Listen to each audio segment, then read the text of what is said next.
마가복음 30주차 30장 13장 마가복음 13장 24절 37절 우리 살펴보겠습니다. 지난주에 이어서 감람산에서의 경고적인 설교 13장 전체를 예수님께서 재림에 관한 말씀을 전해주시고 있습니다. 그래서 지난주에 전반부 서언과 그 다음에 일체의 첫 번째 설교, 그 다음에 오늘 이제 24절에 17절, 그 다음에 28절에서 37절까지 13장을 마치려고 합니다.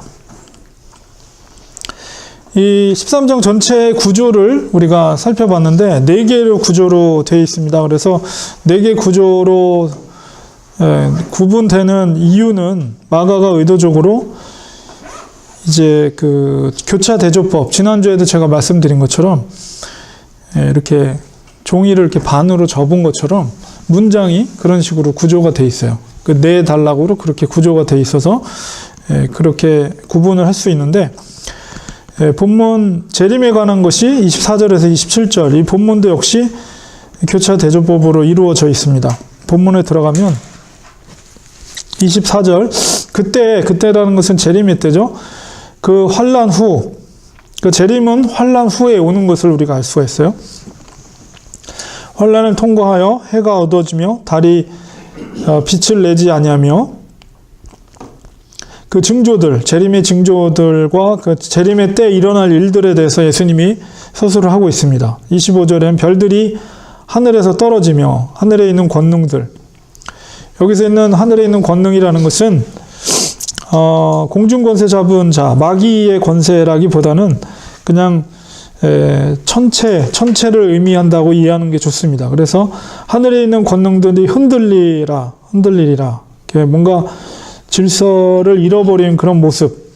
재림의 때 그런 일들이 일어날 것을 예수님이 말씀하고 계시고, 26절에 드디어 이제 예수님의 재림을, 그때 역시 재림의 때 인자 예수 그리스도께서 구름을 타고 그 권능과 큰 권능과 영광으로 오는 것을 사람들이 보리라.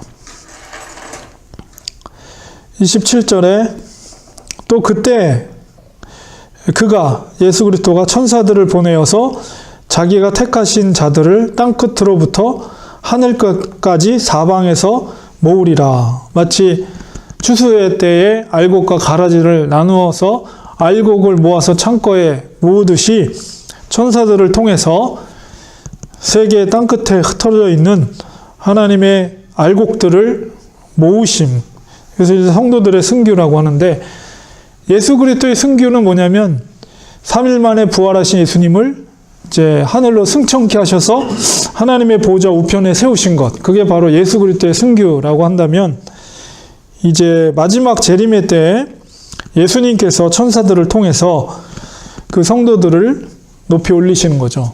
뭐 다른 표현으로는 뭐 휴거라고도 할 수도 있고, 들어올림, 공중으로 들어올리는 성도들의 승규.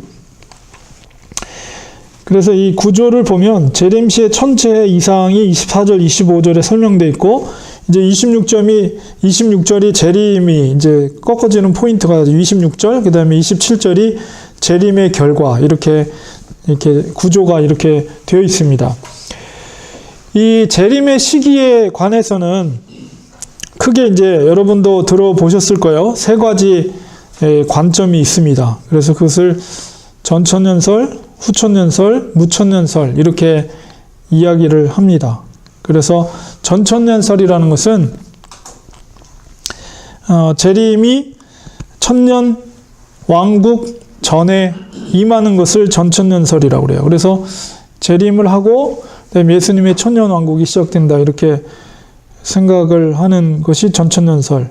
후천년설은 이제 천년 왕국이 있고 나서 예수님이 재림한다, 이렇게 설명을 하고요. 무천년설이라는 것은 천년 왕국이 없다는 것이라기보다도 이 신약 시대가 천년 왕국 시대다, 이렇게 생각을 합니다. 그래서 나중에 제가 이 부분에 대해서는 계시록을 제가 가르칠 기회가 있으면 조금 더 자세하게 설명을 드리도록 하겠습니다. 그래서 계시록에 있는 내용과 다니엘서에 있는 묵시의 내용을 이렇게 종합해서 마지막 때에 이런 일들이 일어날 것이다 하는데, 이제 거기에 이제 천년왕국이라는 것이 계시록에 4번 언급해요. 천년왕국.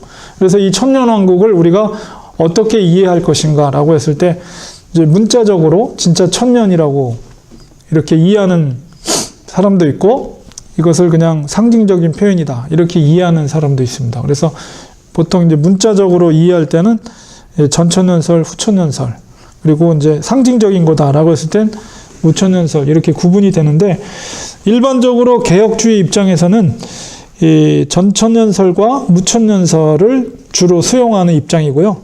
대부분 보통 한국교회에서는 역사적 전천년설을 수용하는 입장입니다. 그래서 그게 정확하게 뭔지는 제가 나중에 좀 더 자세하게 설명을 드리겠습니다. 그래서 예수님의 재림을 기점으로 해서 천년왕국이 시작되느냐, 이게 이제 전천년설이고, 아니면 천년왕국이 시작되고 천년왕국이 끝날 때쯤에 예수님이 재림하느냐, 이게 후천년설. 그리고 무천년설은 지금 이 시대가 천년왕국 시대다, 그리고 예수님이 재림하면 모든 게 끝난다, 이렇게 설명을 하는 경우가 있습니다. 근데 이제 이 세 경우 다 사실 하나님께서 우리에게 재림의 때와 시기에 대해서는 우리에게 계시하지 않았죠. 그렇기 때문에 예수님께서도 언제 주님이 오실지 아무도 모른다, 오직 아버지밖에는 모른다, 이렇게 말씀하셨잖아요. 그러니까 그것은 계시되지 않았기 때문에 우리가 모르는 거죠. 그런 것처럼 이 전천년설, 후천년설, 무천년설, 이것이 어떤 게 맞다, 이게 성경적인 거다, 이렇게 말할 수 없는 게, 하나님께서 우리에게 계시해 주신 그 관련된 내용으로서는 어떤 것이 정확하게 맞다라고 주장할 수가 없어요. 계시된 것이 부족하기 때문에. 계시된 것이 확실하다면 우리가 이 세 가지 관점 중에서 이것이 성경적이다 이렇게 말할 수 있는데, 지금 계시록에 나와 있는 내용만으로는 어떤 것이 맞다라고 정확하게 찝어서 말씀드리기가 어려워요. 그러니까 어떤 걸 주장해도 약점이 있고 어떤 것을 주장해도 장점과 약점이 다 있어요. 완전하게 해석이 안 돼요. 그래서 그러나 이제 후천년설은 너무 이제 안 맞는 거로 이렇게 생각을 합니다. 그래서 천년왕국이라는 것은 예수님과 성도들이, 구원받은 성도들이 천년 동안 왕처럼 다스리는 시대를 천년왕국이라고 그래요. 그래서 그 천년왕국에 대한 개념을 그 재림의 때와 언제 천년왕국이 시작되느냐. 그래서 이제 천년왕국이 끝날 때쯤에 이제 그 마귀, 마귀의 개수가 잠깐 풀려났다가 완전히 이제 심판을 받아서 이제 지옥으로 떨어지고, 그때 이제 믿지 않는 자들의 부활은 그때 일어나요. 이미 믿는 자들은 예수님의 재림의 때에 휴거를 되거나 부활하거나 이렇게 되고, 물론 죽은 자들의 부활은 또 조금 시기적인 차이가 있는데요. 어쨌든 그런 과정을 거쳐서 천년왕국이 끝나면, 그 다음에 천년왕국 시작 전에 뭐 7년 대환란이라는 걸 여러분 들어보셨을 거예요. 대환란, 7년 대환란의 시기를 지나게 된다. 근데 이제 이단들이 주장하는 것이, 이단들은 7년 대환란 전에 뭐 휴거가 된다, 그래서 환란을 안 받는다 그러는데, 공통적으로 세 개 다 공통적인 건 뭐냐면 이 환란의 시기가 있다는 거죠. 환란의 시기를 반드시 성도들도 통과를 한다는 거예요. 그것을 진짜 신자들은 거기서 진짜 가짜가 가려지겠죠. 그래서 진짜 성도들은 이 환란을 끝까지 견뎌내고, 또 주께서 그 성도들을 환란을 견딜 수 있도록 하나님이 지켜주신다, 주께서 지켜주신다, 이런 말씀이 있습니다. 그래서 어쨌든 간에 환란의 시기는 반드시 있다. 이 시기를 우리가 견디기 위해서 정말 믿음, 반석 같은 믿음으로 하나님을 붙들고 주님을 붙들고 있어야 된다는 것입니다. 그래서 이 부분에 대해서는 제가 나중에 종말론을 시기가 있겠죠. 언젠간 우리 주님 오실 때까지 저도 계속 성경을 공부할 거니까 계시록에 대한 것에 대해서 제가 한번 설명을 해드릴 날이 있을 거라고 봅니다. 그래서 재림의 때에 어떤 일이 일어날 것인가에 대해서 예수님이 친히 말씀을 하셨습니다. 그리고 이제 28절에 37절까지는 재림의 임박성에 대해서 예수님께서 비유를 들어서 말씀을 하시는 부분입니다. 이것도 역시 교차 대조법을 이루고 있습니다. 무화과 나무 비유가 28절, 29절이고요. 그 맨 뒷부분에 이제 33절에서 37절이 역시 비유죠. 비유가 양쪽 끝에 있어요. 그래서 출타한 집주인 비유가 33절에서 37절까지, 그리고 가운데가 재림의 시기에 대한 말씀이 30절, 그리고 정점을 이루는 31절이 확신에 대한 말씀, 분명하다, 이 재림은 분명하다는 확신에 대한 말씀, 그 다음에 재림의 시기에 대한 말씀이 역시 32절에, 이렇게 해가지고 31절을 정점으로 해서 이렇게 반으로 딱 접어지면 이렇게 맞춰 들어가는 구조로 이렇게 되어 있습니다. 그것을 교차 대조법이라고 합니다. 그래서 마가는 이렇게 이 13장 전체를 이렇게 네 가지의 교차 대조법을 이루는 재림의 구조, 문장의 구조로 구성을 하고 있는 것을 보게 됩니다. 재림의 임박성에 대한 본문을 들어가면 28절에 무화과 나무의 비유를 배우라. 그 가지가 연하여지고 잎사귀를 내면 여름이 가까운 줄 아나니. 그래서 무화과 나무는 다른 나무들에 비해서 늦게 잎사귀를 핀다고 그래요. 그러니까 무화과 나무 잎사귀가 낼 때가 되면 이제 여름이 시작되는 그때, 이제 보통 다른 것들은 봄에 일찍 꽃이 피고 이렇게 잎사귀가 무성해지잖아요, 금방. 근데 무화과는 대체적으로 다른 나무에 비해서 늦게 무성해지기 때문에 곧 여름이 임박했다, 이런 것을 알 수가 있다는 건데, 여름이 비유하는 것은 바로 재림의 때가 가까웠다. 그래서 무화과 나무를 통해서 그 징조를 보면서 너희들이 재림이 가까운 것을 너희들이 인식해라, 이런 교훈이 담겨져 있는 거죠. 이와 같이 너희가 이런 일이 일어나는 것을 보거든 인자가 가까이 곧 문 앞에 이른 줄 알라 하면서 앞에서 언급했던 재림의 징조, 지난주에 보았던 재림의 징조와 또 재림의 때, 그리고 이제 이 비유, 재림의 임박성에 대한 비유를 예수님 말씀하시는 거, 이 부분에선 내가 진실로 너에게 말하노니 이 세대가 지나기 전에 이 일이 다 일어나리라. 그러면 여기서 이 세대라는 헬라어 단어는 제너레이션이에요. 원 제너레이션. 한 제너레이션 보통 30년이잖아요. 예수님 당시의 세대, 그 세대가 지나기 전에 이 일이 다 일어나리라. 사실 이 본문은, 이 구절은 난제예요, 난제. 이해하기 조금 어려운 구절. 이 말씀의 문자적으로 해석을 하면, 이 말씀을 하셨을 때가 뭐 33년이라고 예를 들면, 예수님이 죽으신 해니까 33년이라고 치면 63년 안에 이 예수님이 재림을 해야지 마땅한 건데, 안 됐잖아요. 우리가 알다시피. 그러면 이 문자는 무슨 의미를 담고 있는가라고 했을 때, 보통 이제 신학자들이 해석하는 것은 재림의 임박성을 모든 세대를 초월해서, 모든 시대를 초월해서 그것을 경고하고자 하신 의도로 주께서 이 세대라는 말을 했다는 거죠. 그러니까 이것은 지금도 이 세대라는 말을 통해서 지금도 여전히 임박성, 재림의 임박성을 우리에게 경고하고 있는 거죠. 지금도. 그 당시에도 그렇지만. 그래서 그런 의도를 가지고 하신 것이며, 또한 일부적인 응답, 예를 들어서 지난주에 살펴보았던 성전이 무너지는 사건, 그것은 70년에 디도 장군에 의해서 성전이 다 파괴되잖아요. 그리고 거기는 뭐 제사장들 다 죽고요. 뭐 종교인들이 다 싹 죽었어요. 바리새인이건 사두개인이건 다 죽어버렸어요. 그 전쟁으로 말미암아. 유다 전쟁이죠. 유다 전쟁. 그래서 소수의 그 당시에 사람들만이 조금 남아서 이렇게 남아 있었지, 그 사건으로 인해서 웬만한 사두개인이니 뭐 바리새인이니 그 사람들 대제사장이 다 죽어버렸어요. 그 70년대. 그러니까 일부적인 어떤 응답, 이런 것도 포함되어 있습니다. 그래서 재림은 아니지만 일부적인 어떤 심판의 응답, 이런 것들도 이 세대라는 표현을 통해서, 그러나 이제 가장 큰 이유는 재림에 대한 임박성을 모든 시대를 초월해서 주께서 경고하고 계시는 것이다 라고 여러분이 이해하시면 될 것 같습니다.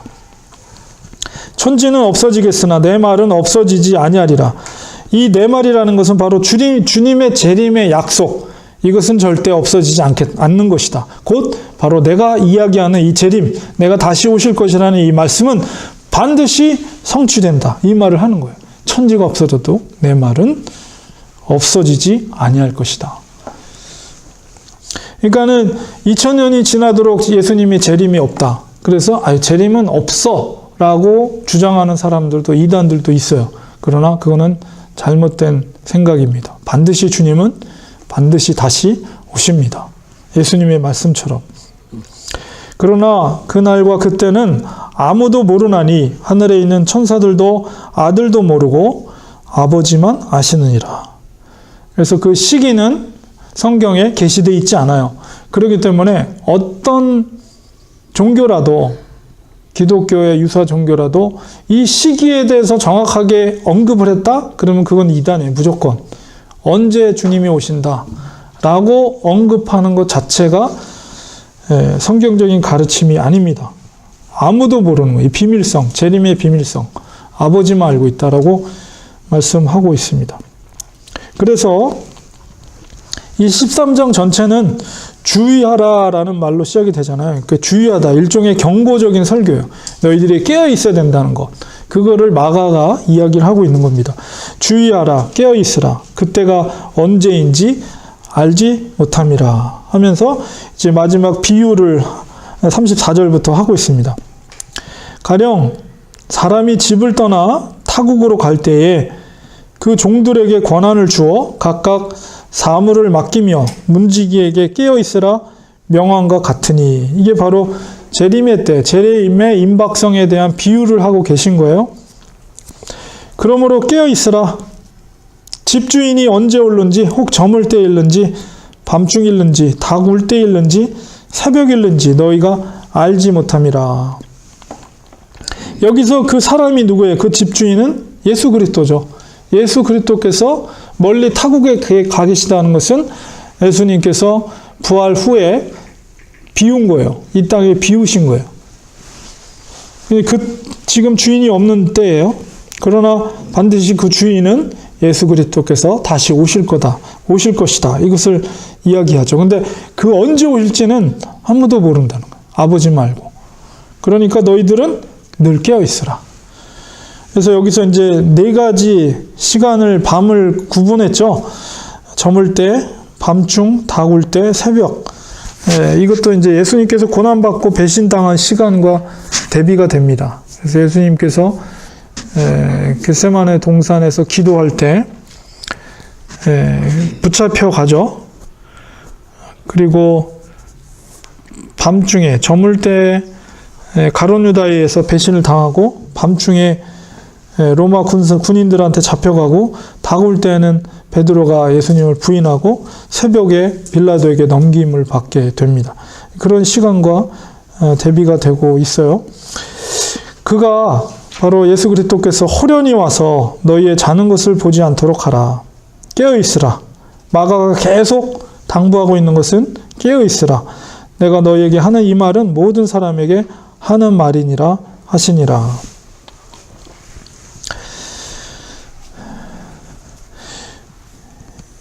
이제 그리스도의 재림의 시기까지 주님은 이곳에 계시지 않습니다. 물론 이제 성령님께서 내주와 계시지만 주님은 이곳에 계시지 않고 타국의 부재 중에 있어요. 그렇기 때문에 대신에 이제 그 권세를 여기에 문지기, 사물을 종들에게 권한을 줬다라고 했는데, 이 종들은 바로 이 땅에 남겨진 교회를 말합니다.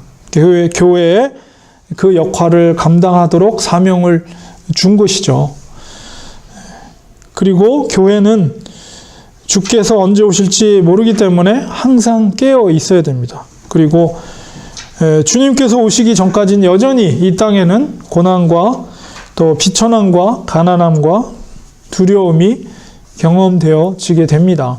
그러나 끝까지 견디는 자에게 주님이 다시 오셨을 때 그들에게 구원의 보상을 허락해 주실 것이다. 이렇게 말씀하고 계십니다. 그래서 본문을 내용을 보았고요. 우리가 생각해 보기 두 가지 보면 예수님의 재림은 아직 성취되지 않은 예언입니다.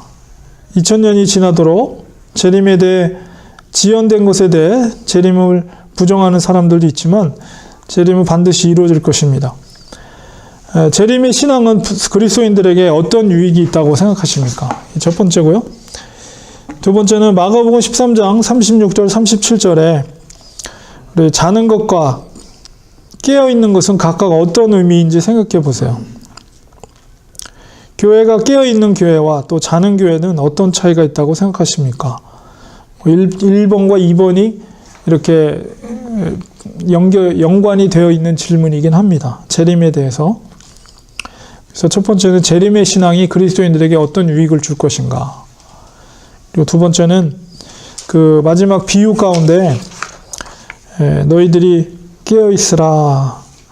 호련히 너희가 자는 것을 보지 않도록 하라. 이렇게 비유를 들었는데 자고 있는 것은 무슨 의미이고 또 깨어있다는 것은 무슨 의미인가. 비유이지만 그 의미를 여러분 생각하시고 교회와 관련돼서 깨어있는 교회 그리고 자는 교회는 어떤 차이가 있다고 생각하십니까?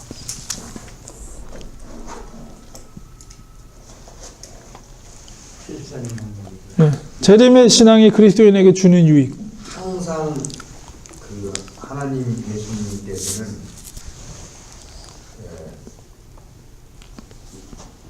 을비의자 우리와 함께 하신다.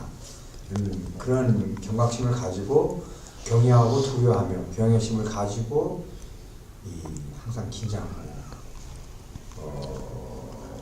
살기 때문에 참 그리스도적인 삶을 살 수 있다고 생각합니다. 항상 우선 이웃을 내 이웃을 내 자신같이 사랑하고 주 하나님을 사랑하듯이 이웃을 사랑하는 그런 마음, 그런 것도 가질 수 있고 또 자비, 또 솔솔수범, 또 오래 참음, 긍휼 모든 걸 항상 긴장하는 살아서 살아있는 항상 눈이 반짝반짝거리는 참 크리스찬자 살 수 있죠. 하나님 예수님께 확신 제시다 재림한다는 신앙을 굳건히 믿고 있습니다. 거기에 어떤 의심이나 그걸 하고 있으면 벌써 그 배는 흔들리는 거죠. 네. 네, 좋은 말씀 하셨습니다. 재림을 생각하면 항상 깨어있는 태도로 신앙생활을 할 수 있다라는 말씀. 그리스도인 그 표대를 향해서 항상 방향을 잃지 않고 방향을 잃지 않도록 노력하는 거죠. 반드시 가려고 삶도, 신앙도, 교회 생활도, 믿음도.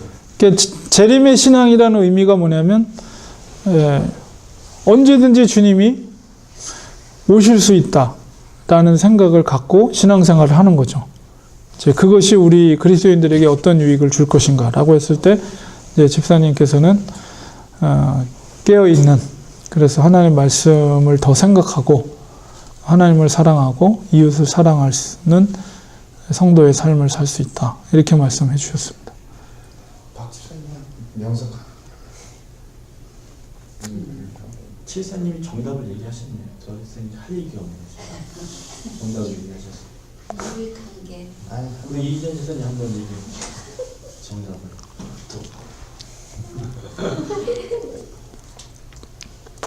그러니까 결국에는 저희 그리스도인의 신앙의 완성은 재림에 의해서 완성이 된다고 생각합니다. 결국에는. 왜냐하면 재림이 없이는 하나님의 심판도 없고 아무것도 우리가 정말로 궁극적인 목적은 결국에는 그 재림을 통해서 우리가 천국으로 가고 지옥으로 떨어지고 하는 결국에는 그 이쪽 아닌 저쪽이 그런 결단이 나는 거잖아요. 우리가 사실은 그 궁극적인 목적을 위해서 사실은 신앙 생활을 계속 유지하고 예수님이 원하는 그 바대로 삶을 살라고 이제 하는 건데 결국엔 재림이 없다고 생각하는 사람들의 신앙 생활에도 또 문제가 생기겠죠.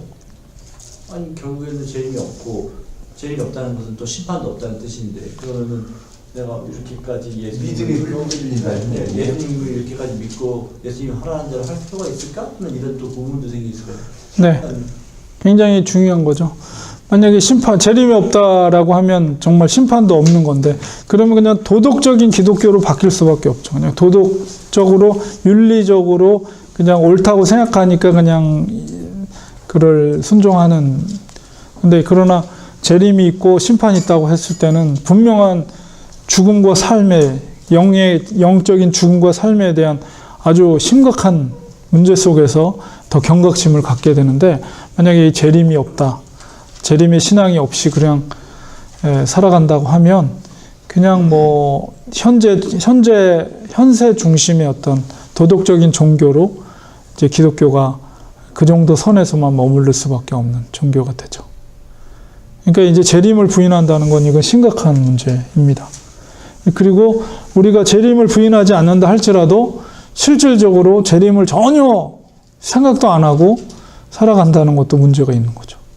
재림이 될 것이라고 부인은 안 하지만, 노골적으로 부인은 안 하지만, 재림이랑 자기랑은 아무 상관도 없는 것처럼 행동하면서 신앙생활을 할 수가 있거든요. 그런 거에 대해서 경각심을 가져야 될 필요가 있습니다. 두 번째 질문을 다시 한번 보면, 자는 것, 비유 속에서 잠자는 것, 종들이죠. 종들이 주인이 돌아왔을 때 잠자고 있는 모습, 아니면 깨어 있는 모습.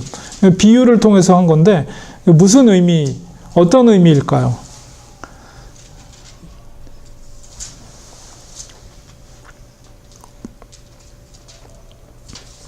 그리고 연관돼서, 그렇다면 아까 제가 말씀드린 대로 그 종이라는 것은 이 땅에 남겨진 교회에게 그 권세를 준 것인데, 교회가 깨어있는 교회, 또 자는 교회는 어떤 차이가 있다고 생각하십니까? 여자분들이잖아요. 사모님, 박성국 목사님.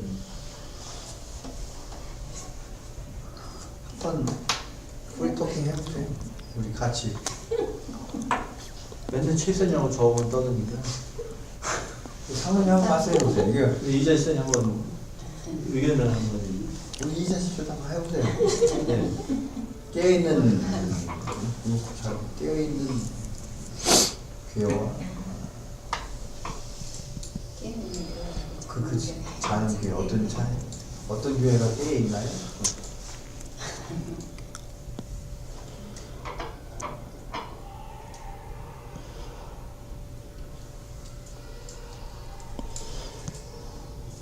남편한테 잔소리들 하실 때는 깨어있다는 것은 뭐 크고 작고를 떠나서 얘기하세요.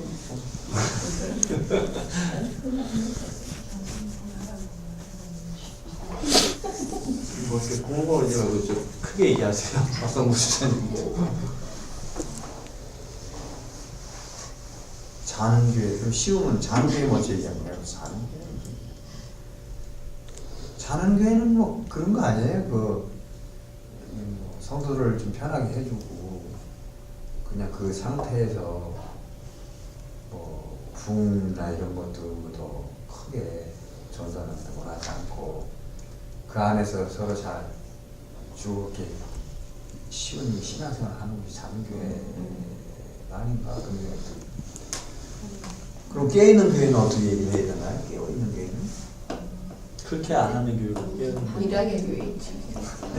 일하게 반대 열심히.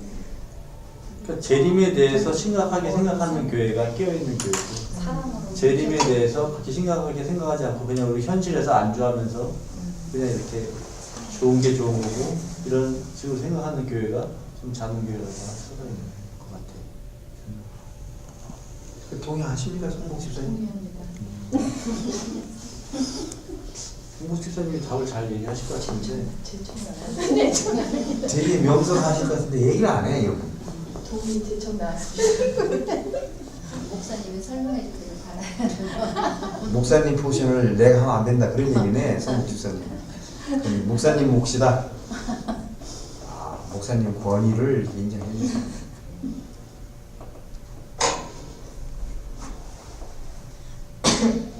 예수님께서 성경에도 그렇게 얘기하셨잖아요. 예수님이 오실 때는 아무도 알지 못한다. 도둑놈이라면 도둑과 같이 정말 은밀하게 오신다고 이제 하셨잖아요. 그런 얘기도 많이 했었어요. 옛날에는 비 오는 수요일 날 사람들이 제일 교회 안 나오는 날, 비 오는 수요일 날 예수님이 오신다. 비 오는 수요일 날 저녁에 예수님이 오실 거다. 그런 얘기도 많이 했는데 지금 수요일 날 이렇게 내일 비도 온다는데 이렇게 나오신 분들은 축복 받으시는 것 같아요. 수요일날 나오는 사람 괜찮은? 찬스가 더 많은 것 같아요. 예수님이 오셨을 때 교회에 있는 사람과 예수님이 오셨을 때 딴 거 하고 있는 사람들 패착 가서 막 슬로우 모션 먼저 하고 있구나. 그러면은 예수님이 보실 때 수시에서 또 이렇게 네. 맥주 한잔 하고 있어요. 어떤 게 예수님 보실 때 이제 좋으시겠어요? 항상 깨어 있으라는 소리죠. 예, 깨어 있는 건 뭐 잠을 자지 않고 깨어 있으라는 말은 아니겠죠. 비유를 통해서 말씀하신 거지만 영적으로 늘 각성하고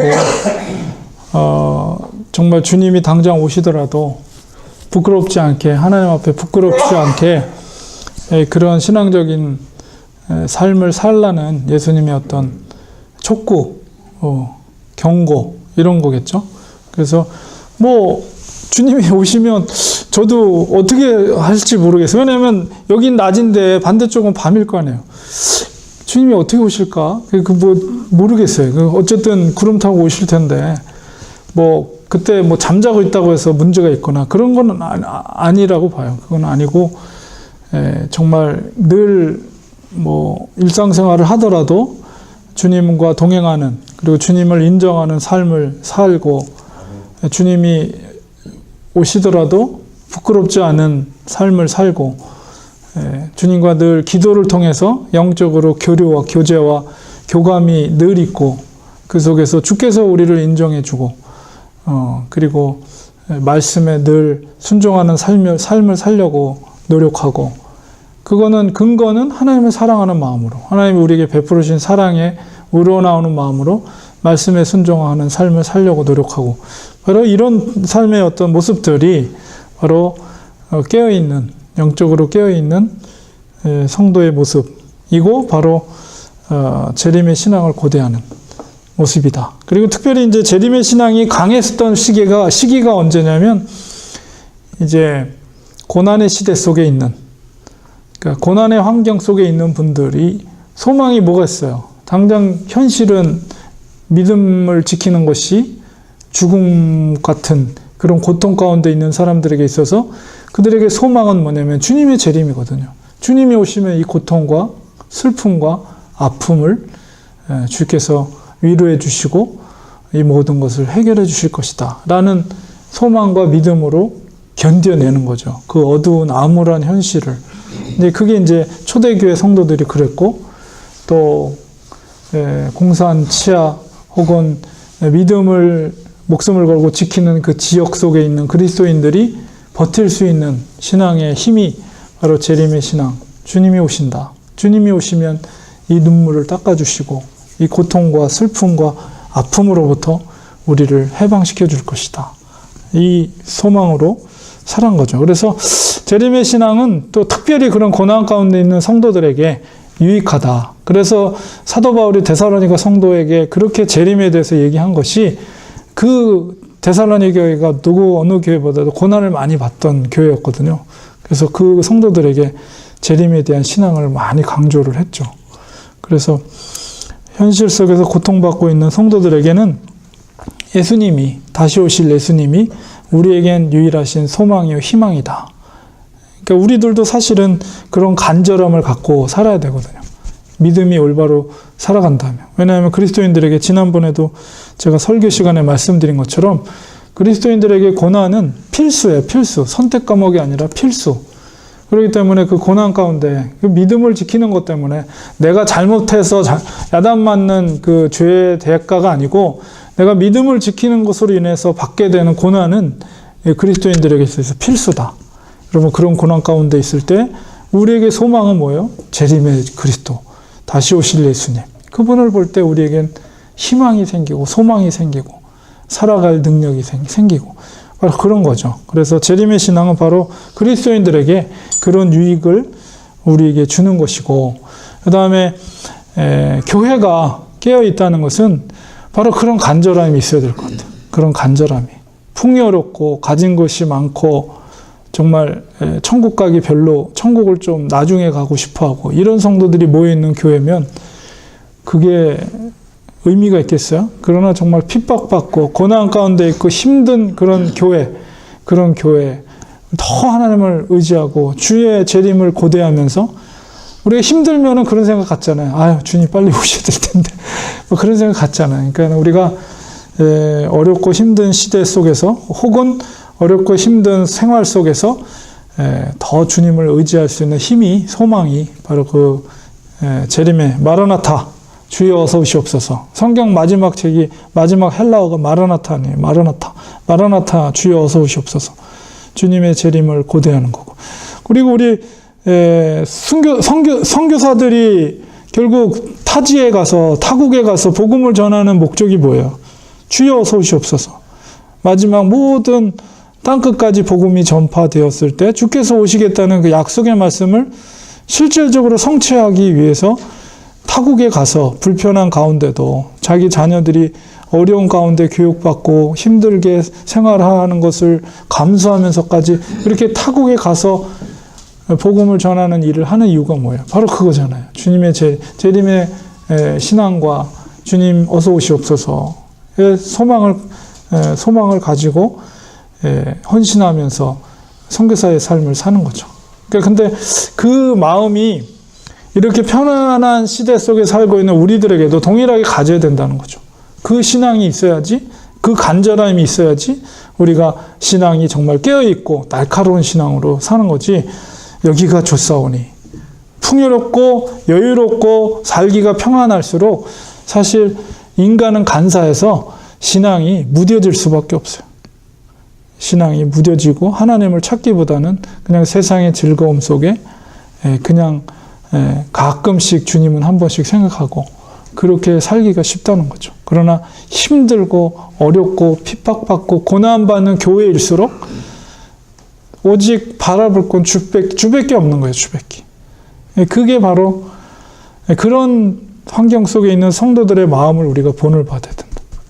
그래서 우리가 힘들수록 더 주님을 의지하고 마귀가 도전하는 거는, 믿는 자들에게 도전하는 건 힘든 시간, 환경, 상황을 줘서 이 사람이 믿음으로부터 떨어져 나가게 하는 게 마귀의 술책이거든요.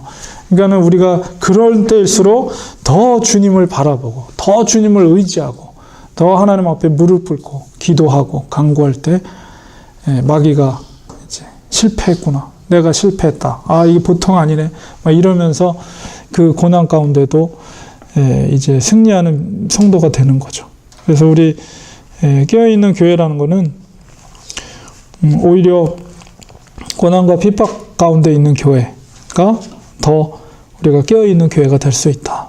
이런 생각을 가지고 오직 어떤 상황 가운데 있을지라도 흔들림 없이 주만 바라보는 신앙을 갖는 것, 이게 바로 재림의 신앙이다. 이렇게 생각하시면 됩니다. 그래서 우리가 그런 신앙을 가지고 살아가는 거예요.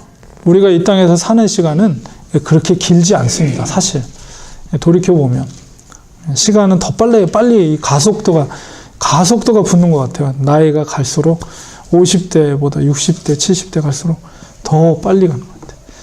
그러니까 우리가 이 땅에서 사는 시간은 결코 길지 않다. 그러니까 그 시간 동안에 힘들고 어렵지만 오직 주님만 바라보면서, 주님을 의지하면서, 더 주님께 가까이 가면서 주님 만날 날이 하루하루 다가오고 있다. 이런 믿음, 이게 바로 마라나타의 신앙입니다. 다음 주에 소그룹 모임 연구 질문, 마가복음 14장으로 이제 넘어갑니다. 14, 15, 16 이제 3장밖에 안 남았어요. 14장 이제 드디어 이제 순환의 기사들이 이제 시작이 됩니다. 14장부터. 14장, 15장은 이제 순환의 기사예요. 기사가 기록되어 있는 부분인데요. 이제 장례를 준비하는 14장 3절, 9절, 예수님의 장례를 준비하는 한 여인이 예수님께 향유를 부은 사건이 이제 처음 등장을 하는데요. 이 사건 자체를 여러분이 보시고 이게 도대체 어떤 의미를 갖고 있는가, 그리고 이 여인이 어떤 마음으로 그렇게 행동했을까, 이런 걸 한번 생각을 해보세요. 그 본문을 읽어보시면서 이 여인이 도대체 어떤 마음으로 예수님께 향유를 부었을까, 이런 생각을 한번 해보시기 바랍니다. 그 다음에 마가복음 14장 10절, 11절, 드디어 이제 그 사건 바로 다음에 가룟 유다가 이제 예수님을 넘길 기회를 찾고 있어요. 돈을 받고. 왜 가룟 유다가 예수님을 팔았을까? 가룟 유다의 입장에서 한번 생각해 보세요. 왜 예수님을 그 돈 몇 푼에 예수님을 팔 생각을 했을까? 이제까지 제자로서 쭉 따라오던, 사실 이 가룟 유다가 회계였잖아요. 회계 담당. 그 역할을 했던 제자가 스승님을 돈을 받고 팔 생각을 왜 했을까? 가룟 유다 입장에서 여러분이 생각을 해보세요. 그 본문을 읽어보시면서.